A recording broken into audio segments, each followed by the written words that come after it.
الحمدللہ والصلاۃ والسلام علی رسول اللہ صلی اللہ علیہ وسلم۔ سامعین محترم، آج جس مسئلے کی میں وضاحت کرنا چاہتا ہوں وہ ایک ایسا مسئلہ ہے کہ جو ہمارے معاشرے کے اندر روز بروز بڑھ رہا ہے اور لوگ اس کے اندر حرام کے اندر مبتلا ہو رہے ہیں، حرام کے مرتکب ہو رہے ہیں۔ وہ مسئلہ ہے خلا کا، تنسیخ کا۔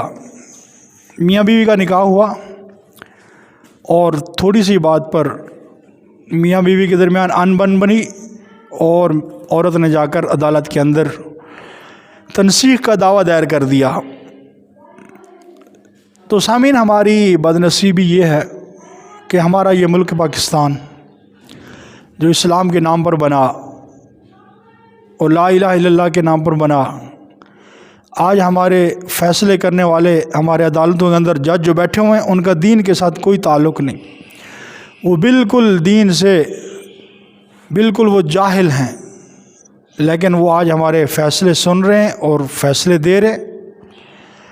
تو یہی آج عدالتوں کے اندر خلا کا مسئلہ ہے، تنسیخ نکاح کا مسئلہ ہے کہ عورت جب جا کر اپنا دعویٰ دائر کرتی ہے کہ میں اس مرد کے ساتھ نہیں رہنا چاہتی، تو جج صاحب کیا کرتے ہیں، بغیر کسی نوٹس کے، بغیر کسی اطلاع کے اور بغیر خاوند کو بلائے وہیں پر ہی عورت کو تنسیخ نامہ پکڑا دیتے ہیں کہ یہ تیری طلاق ہو گئی، اب تو کسی اور آدمی کے ساتھ نکاح کر سکتی ہے۔ تو سامعین، یہ مسئلہ ہمارے معاشرے کے اندر روز بروز عروج پکڑ رہا ہے۔ تو اسلامی نقطہ نظر سے، اسلامی لحاظ سے یہ تنسیخ بالکل طلاق نہیں۔ یہ عورت اگر کہیں جا کر نکاح کرے گی تو یہ نکاح پر نکاح ہے اور نکاح پر نکاح کرنا حرام ہے، اور جو آگے اس کی اولاد ہوگی وہ بھی حرامی ہوگی۔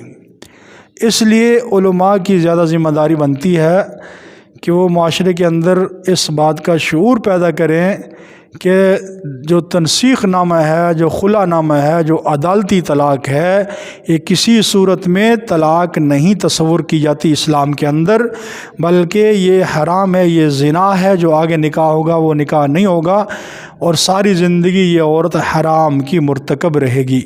تو اللہ جل شانہ سے دعا ہے کہ اللہ ہم سب کی حفاظت فرمائے۔